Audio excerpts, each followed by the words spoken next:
Iya, kita kalau bicara tentang kekerasan, itu pasti punya dampak signifikan pada korban ya.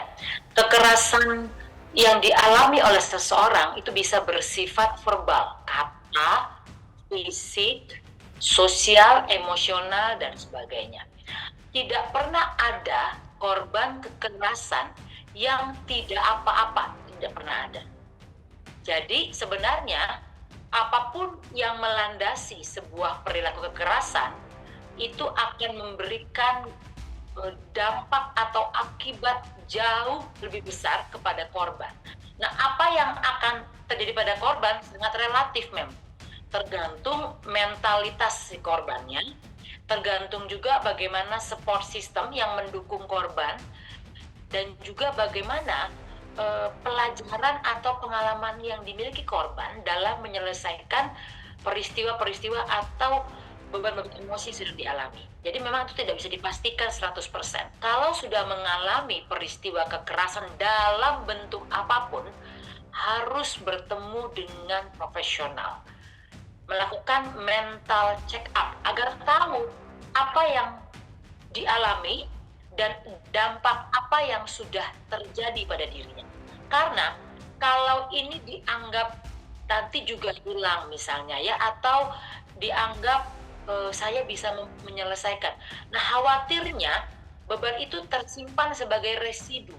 Nah, residu ini yang kemudian nanti bisa menjadi trauma atau munculnya beberapa gangguan atau kondisi mental yang tidak diharapkan sebelumnya. Ya, gagal cinta dengan kekerasan itu dua hal yang berbeda, sangat berbeda.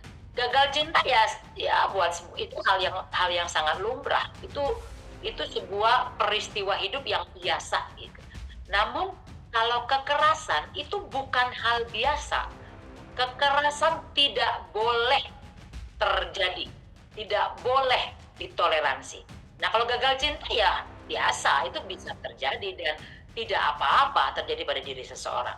Nah, itu perbedaan. Namun peristiwa-peristiwa kekerasan terutama ya, kalau itu memang disertai dengan misalnya atau diawali dengan peristiwa gagal cinta, nah peristiwa gagal cinta ini bisa misalnya memperkuat beban emosinya, bisa menambah beban emosinya, atau bisa membuat peristiwa kekerasannya menjadi lebih kompleks karena ada unsur-unsur misalnya penolakan ya, kehilangan afeksi, kemudian kehilangan orang yang menjadi tempat berlindung. Nah, itu kan banyak juga faktor-faktor itu dari peristiwa cinta gagal tadi.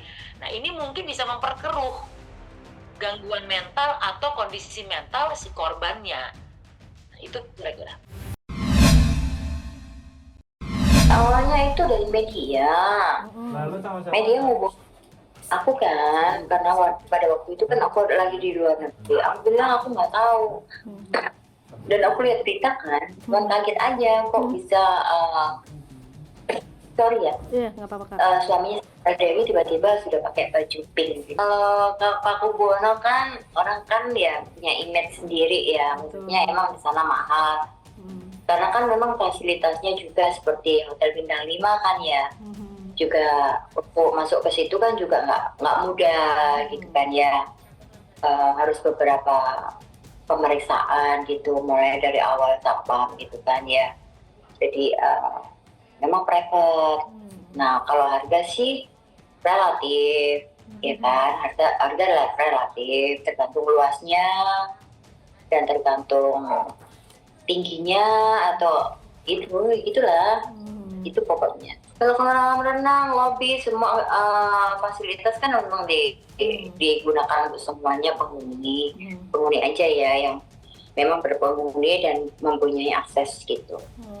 Tapi kalau kamu tidak ada akses, nggak ada namanya di situ ya nggak boleh manfaatin fasilitas itu. Kita ya harus ada ini KTP, terus baru dikasih akses ataupun kita yang jemput ke bawah gitu. Jadi nggak semudah bisa keluar masuk itu. Kemarin itu kita melakukan satu penggeledahan dan penyitaan memang ada agak alot sedikit, ya. Tapi berhasil kita mengamankan 2 kendaraan berupa Rolls Royce dan berupa Mini Cooper, dan beberapa barang elektronik lainnya, ya, seperti CCTV, seperti laptop sebagai barang bukti elektronik, dan dokumen-dokumen penting yang terkait dengan penanganan perkara ini, dan barang-barang berharga yang masih diverifikasi oleh teman-teman penyidik.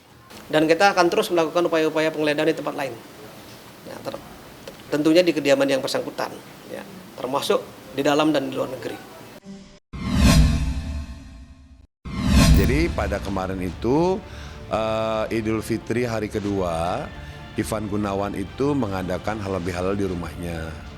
Nah gitu, terus dan saya diundang datang, dibilang katanya gini, dia kan manggil saya papi kan, karena zaman dulu kan saya waktu kerja bareng sama dia, saya lihat di status dia, wih acara apa nih gitu, langsung dia bilang gini, wih Pi sini Pi datang, acara apa itu gitu, kan gue manggil dia kan emak gitu, acara apa itu mak gitu kan, ini mau ada acara kumpul-kumpul, udah datang sini jam 7 malam ya, nah saya disuruh datang jam 7 malam, saya datanglah setengah jam sebelum acara. Tiba-tiba saya juga bikin konten sih gitu. Pasti dia tahu kan saya bikin konten kan gitu. Tiba-tiba begitu saya nyampe, assalamualaikum, udah rame kan, makanan banyak gitu. Nah tiba-tiba saya nanya mana Ivan Gunawan gitu. Oh di dalam. Pertama saya ketemu ibunya dulu ya, Mama Erna. Udah saya salaman, saya sungkem ya, minal aidin wal faizin. Udah Mama menyambut, saya suruh duduk, suruh makan. Kan saya belum ketemu tuan rumah, nggak enak kan. Tiba-tiba saya ketemu tuan rumah. Nah tuan rumah tuh situ lagi bikin kuis. Nah dia mau ngasih THR tapi dalam bentuk kuis. Nah tiba-tiba begitu saya nyampe, Ivan Gunawan lihat muka saya, tiba-tiba pertanyaan kuisnya menjurus ke arah saya gitu. Dengan pertanyaan seperti itu gitu, siapakah artis yang pernah tersangkut kasus pencabulan gitu kan. Nah orang-orang nyebut nama saya gitu. Nah, udah hampir 6 tahun setelah saya di penjara, ya sampai saya bebas pun saya belum ketemu Ivan. Saya baru WA-WAan aja gitu. Jadi alhamdulillah, yang namanya kan sahabat ya. Dulu kan kita pernah satu program ya kan.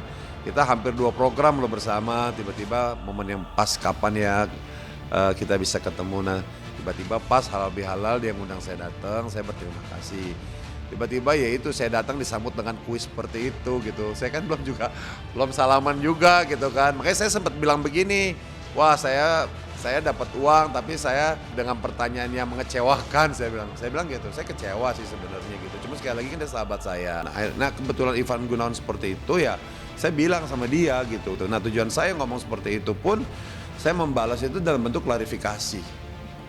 Bukan bangga, bukan seperti yang orang-orang edarkan selama ini. Saya bilang begini, tolong buat teman-teman yang suka mengedarkan berita yang enggak.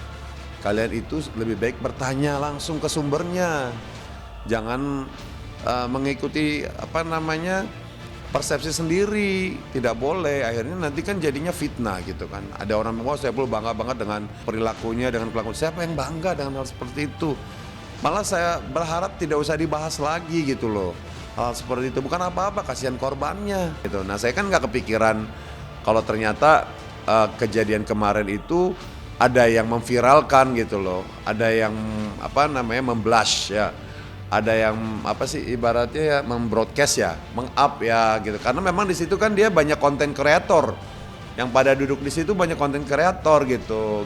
Saya juga bingung, akhirnya saya bilang sama Ivan gini, ya udahlah Ma, ini juga jadi pembelajaran buat kita semua. Saya bilang bukan buat dia ya, saya bilang buat kita semua, buat saya juga. Next time kita kalau bercanda itu bercandalah yang wajar. Makanya ini saya mohon, mudah-mudahan kejadian terakhir ya, yang mengolok-olok. Bukan apa-apa, kasihan korbannya lagi gitu kan. Kalau kalian juga kasihan sama korbannya, udah jangan diungkit-ungkit lagi gitu. Saya pun juga tidak ungkit-ungkit gitu. Dan bencana itu pun juga bukan maunya saya juga nggak tahu gitu kan. Tiba-tiba Ivan bikin bercandaan seperti itu gitu loh, yang melukai saya, melukai mungkin yang mendengar, ya mungkin juga melukai korban juga kan. Itu ya udahlah, stop lah. Mudah-mudahan dengan ada kejadian ini juga mumpung masih lebaran, kita akhiri lah jok-jok seperti itu ya kan, ya enggak. Jadi bolehlah bercanda, tapi bercandanya yang baik-baik.